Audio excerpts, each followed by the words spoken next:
नमस्कार बंधुरा बिউটিস kitchen and fashion चैनेले आमार परिवार सकल सदस्यদের জানাই স্বাগত। তো এই গরমে কে কেমন আছো সবাই আগে বলো। তো মোটামুটি এমনি তো প্রত্যেক জায়গায় প্রচণ্ড গরম আর এদিকেও খুব গরম।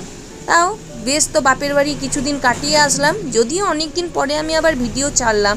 তো এখন কি বলো তো, একটুখানি আমার ইন্টারনেটের প্রবলেমের জন্য ছাড়তে পারছি না, তবে কন্টিনিউ আমি করার চেষ্টা করব।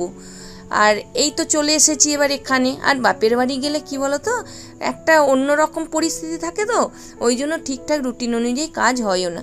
তবে নিজের জায়গায় চলে এসেছি, আবার পুরনো রুটিনে ফেরত এসেছি। আবার আমি তোমাদের সাথে প্রত্যেক দিনের ব্লগ শেয়ার করব।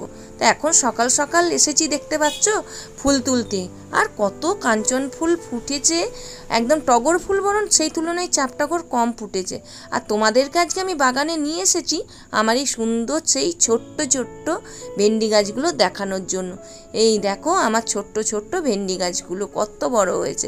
তবে এই ভেন্ডি গাছগুলো একটু আমাদেরকে যখন দানা কিনতে গেছিলাম ভেন্ডি বীজ, তখন বলেছিল 1 হাত অন্তর 4টে করে বীজ ফেলতে। এই গাছগুলো ঠিক ঠিক লাগানো হয়েছে, ওই গাছগুলো মানে 1 হাত অন্তর অন্তর হয়নি লাগানো, তাই অতটা গ্রোথ হয়নি। তবে এই ভেন্ডি গাছগুলো দেখেছো এত সুন্দর গ্রোথ হয়েছে, আর কি সুন্দর হলুদ হলুদ ফুল হয়েছে। তার মধ্যে একটি মাত্র সবে ভেন্ডির দেখা পাওয়া গেছে। দেখা যাক, শুনেছি তো নাকি ভেন্ডির ফুল যটা হয় তটাই ভেন্ডি হয়। তার মোটামুটি একটা দুটো হলেই হবে, মানে স্বাদটা মিটবে আর কি। গাছটা কষ্ট করে লাগালাম, সেই কষ্টটার একটা ফল পাওয়া যাবে। বেশি আশা করছি না, তবে বেশি হলেও মন্দ হয় না, সে কিন্তু আনন্দেরই জিনিস হবে। তো এই দেখো কি সুন্দর গাছগুলো হয়েছে, আর ওই গাছগুলো কতটা কি হবে দেখি, তার অনুযায়ী আবার খোল দেব, সার দেব, সবই দেব। দেখা যাক, আমার সাধ্য অনুযায়ী দেব। এবার তো এসেছি ভেতরে, বাড়িতে চলেই আসলাম। ফুল টুল তোলা হয়ে গেছে, আর বাবি এদিকে রেডি হয়ে গেছে, মানে একটুক্ষণ পর রেডি হবে। এখন একটু উঠে মুখ চোখ ধুয়ে এবার বনভিটা দিয়েছে, ও খাবে। আর এখন এই গরমের ছুটিটাতে ওদের সামনেই পরীক্ষা রয়েছে গানের, ওই জন্য আন্টি একটা তবলা স্যারকে বলেছেন। তো উনি আসবেন, এসে এই সময়টায় তবলা দিয়ে গানের ওদের প্র্যাকটিস হবে। আর সব সময় সেটা হয় না, তো এখনই মানে ওই পরীক্ষার ঠিক আগে আগেই ওই প্র্যাকটিসটা হওয়ার জন্য তবলা স্যারকে বলি। তো উনি এসেছেন, তার জন্য এক্সট্রা আমাদেরকে একটা চার্জ দিতে হয়। তো সেটার জন্যই এই গরমের ছুটিটাতে আন্টি চাইছে সবার যাতে খুব সুন্দরভাবে প্র্যাকটিস হয়। আর বাবি তো গেছিল মামার বাড়ি, ওই জন্য বাবির অনেকগুলো ক্লাস মিস হয়েছে। আর এখন তো আমি রান্নাঘরেও এসে গেছি, আর ভাত বসিয়েছি। বাবিকে ওদিকে মোটামুটি রেডি করেই দিয়েছি। বাবি একটুক্ষণ পরে ওর বাবার সাথে চলে যাবে। তো বাইরে রোদ্দুরটা দেখো, সকাল সকাল একটু ডিমি ডিমি হয়, বেলা হলে গুমসুনি গরম, সেই ভাদ্র মাসের পচা গরম হয়। আর তাই রান্নাবান্না করে নিই, রান্নাঘর থেকে বেরোতে পারলে জানি বাঁচা যায় এখন। এই দেখো গোল গোল করে আলু ভাজা কেটেছি, এই আলু ভাজাটা বাবি খেতে ভীষণ ভালোবাসে। আর কি করব বলো তো, গরমে এরকম হালকা ফুলকা করে রান্নাবান্না করে মেয়েদের মানে কষ্ট এত, এসব রান্নাবান্না করে ঘর থেকে বেরোতে পারলে বাঁচা যায়। আর বাবি এই আলু ভাজাটা খেতে ভালোবাসে, সবার তো আর আলু ভাজাটা করা যাবে না, বাবির করছি। আর অল্প স্বল্প একটু দুটো একটা আমার, মায়ের, সবার হয়ে যাবে। যদিও কিছুদিন বাপের বাড়িতে বেশ সুন্দর করে মস্তি করে কাটিয়ে আসলাম, মায়ের হাতে রান্না বান্না খেয়ে দিয়ে একদম বেশ সুন্দর টাইমটা কাটলো। কিছুদিন মনটা বেশ খারাপই ছিল, বাবিরও মনটা বসতে একটু টাইম লাগছিল। বাবিকে এদিকে মানে গান থেকে ফেরত এসেছে, ওকে একটু স্যান্ডউইচ বানিয়ে দিয়েছি। আর এদিকে রান্না করতে করতে আমি তো এই গরমেতে যতটা পারি তাড়াতাড়ি কাজগুলো সারার চেষ্টা করি, ওই জন্য এই রান্না করতে করতেই একটু বোতলগুলো তাড়াতাড়ি ভরে নিচ্ছি। আর আমার ভারী জল দিয়ে যায়, ওই 1 বালতি জল দেবে আর একদিন অন্তর অন্তর জলটা দেয়। সত্যি কথা বলতে এখন প্রত্যেক দিনই জল দিয়ে যাচ্ছে প্রায় অনেকটা করে, সেই জল যে কোথায় চলে যাচ্ছে বোঝাই যাচ্ছে না। কিছুটা ফ্রিজে ঠান্ডা করতে দেওয়া হচ্ছে, আর সেই জল মিশিয়ে মিশিয়ে এত বেশি জল খাওয়া হচ্ছে, মানে খাবার খাওয়ার থেকে জলটা জানি বেশি খাওয়া হয়ে যাচ্ছে। আর এত গরম তো জল খেয়েই জানি বেঁচে থাকতে হচ্ছে, জল তো সব বেরিয়ে যাচ্ছে। মানে জল তেষ্টা এত পাচ্ছে যে জল নিমেষের মধ্যে শেষ হয়ে যাচ্ছে জানো। আর এখানে কি বলতো, কলের জল তো, কল তো এখানে ধারে কাছে কোথাও পাওয়া যায় না, অনেকটা দূরে দূরে, তাই জন্য ভারীকেই বলা হয়। তা আমার ভারীতেই জল দিয়ে যায়। সেই জলটাই ভরে নিচ্ছি। কাজ একটু আগিয়ে রাখছি, বাকি কাজ তো টুকটুক করে হবে। তার মধ্যে আমার একটু আবার বেরোনোও রয়েছে, আজকে আছে একটা ফেসিয়াল করা। আর দেখো, এই দেখো আমার ননদ গেছিল মানে ভাগনার বাড়ি ফিনল্যান্ডে, আর সেখান থেকে আমার মেয়ের জন্য এই চকলেটগুলো এনে দিয়েছে।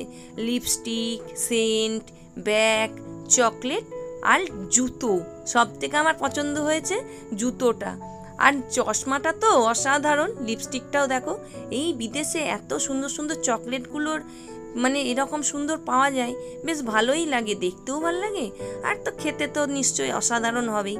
আর বাবি এখন দেখো সবাইকে একটু একটু করে মানে দিচ্ছে, ভাগ করে দিচ্ছে। কি সুন্দর দেখতে না, এরকম সুন্দর মানে ডিজাইন ডিজাইন জিনিস আমি কিন্তু এর আগে দেখিনি। যদিও ফিনল্যান্ডে বিদেশ, সেইখানে জিনিসপত্র সম্পূর্ণ আলাদাই হবে, এটাই স্বাভাবিক। এই ব্যাগটা কি সুন্দর লাগছে দেখো। তো চলো আমিও বেরিয়ে পড়ি এবার রেডি হয়ে। তো এসে গেছি, এই যে মনের বাড়ি এসেছি, ওরই একটুখানি রয়েছে ফেসিয়াল করার কাজ সেরে তারপর বাড়ি যাব। আর দেখো সারাদিন তো বেশ সুন্দরভাবে কাটলো, আর এখন তারপরে খাওয়া দাওয়ার পর থেকে বিপদ বলে বিপদ। এত মায়ের পটি মানে বমি শুরু হয়ে গেছে, তার আর বাড়িতে কিচ্ছু সামলানো গেল না। তাকে অবশেষে আমাদের এই স্থানীয় যে সরসুনা হসপিটাল রয়েছে সেখানে ভর্তি করতে হলো, আর সেলাইনও চালাতে হয়েছে। ডিসেম্বরেতেও সেম একই জিনিস হয়েছিল, আবার হলো জানো। দেখো কি পরিস্থিতি, এই হলো পরিস্থিতি দেখতে পাচ্ছ। আর মায়ের যে এরকম দুমদাম হয়, এখন এই আমাদের সরসুনার যে হসপিটাল প্রাথমিক স্বাস্থ্যকেন্দ্র সেখানেতেই বসে আছি দিয়ে, আর এখন বসে আছি, মাকেই সেলাইন দেওয়া হয়েছে। এই দুদিন ছাড়া এই একটা প্রবলেম, তবুও খাওয়া দাওয়া উল্টোপাল্টা হয়েছে আর গরম, সেই জন্য হসপিটালেই ভর্তি করে দেওয়া হলো, অবজারভেশনে রাখা হচ্ছে। তারপর কিছুক্ষণ পর আমরা নিয়ে যাব, বাড়ির কাছেই তো, আবার দরকার পড়লে নিয়ে আসবো বলে, কারণ এখানে থাকলে রাখতে একজনকে থাকতে হবে। আর আমাদের তো বাড়িতে যেন সেরকম কেউ নেই, আর কাকাই কাকিমুনিও এখন থাকে না, ওই জন্য খুব মুশকিল। আমি এখন বাড়িকে আনতে যাব এখান থেকে, কিন্তু এখানেতেই কিছুক্ষণ বসবে। দেখেছো বাড়িতে লোকজনের বল ইয়ে হলে কি অসুবিধাটাই নাই হয়, এটাই হলো মুশকিল কাণ্ড আমাদেরও হয়ে গেছে। তা দেখি এখন কতক্ষণ রাখা যায়।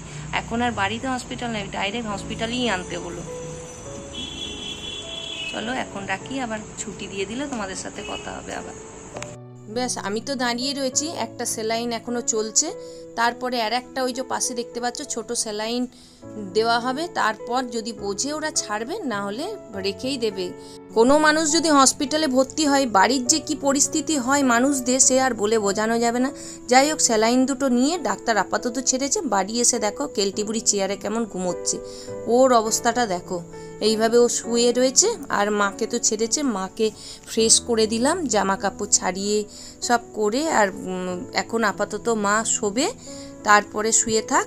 আজ তো আর কিছু খাওয়া দাওয়ার গল্পই নেই, আর আমাদেরও একটুখানি যাই হোক কিছু করে নেব, কারণ আমি তো রান্নাবান্না সেরম সয়াবিনের তরকারি করা রয়েছে, আটা মাখা নেই, এবার রুটি করব সেটাও করতে পারছি না। এসেছি প্রায় 11টা সাড়ে 11টার সময়। এরপর এদিকে বাবিকে পড়তে গেছিলো, নিয়ে এসেছি, এসে মিঠুদির বাড়িতে রেখে এসেছিলাম, মানে আমার পাশেই যে ননদ রয়েছে, আর দিদি রান্না করে মেয়েটার জন্য একটু অন্তত খাবার পাঠিয়ে দিয়েছে, এই আলু সেদ্ধ, ভাত আর একটু সেদ্ধ ডাল। আর আমি এদিকে ঘরেতে এসেই জামা কাপড় ছেড়ে হাত পা ধুয়ে একটু গোবিন্দভোগ চাল দিয়ে ভাত, মানে সেদ্ধ ভাত যেটা বলে না, সেটা বসিয়ে দিয়েছি। আর একটুখানি শুধু পোস্তও দিদি দিয়েছে। যাক, বাবিকে আগে খাবারটা ধরে দিই, অনেকটা রাত্রির হয়েছে, প্রায় 11:15 এখন বাজে। আমাদের খাওয়া দেরি হোক যাই হোক, মেয়েটা অন্তত টাইমে খাক, ওকে একটু খেতে দিয়ে দেব, তারপর আমরা খাবো। আমি তো একটাতে ডিম সেদ্ধ, আলু সেদ্ধ আর সিদ্ধ ভাত করে নিয়েছি। এইটা নিয়ে আজকে আমাদের রাত্রে যা হোক করে দিনটা চালানো যাবে। তো চলো আজকের ভিডিওটা এখানেই শেষ করছি। যদি ভালো লাগে একটা লাইক, শেয়ার, সাবস্ক্রাইব করো।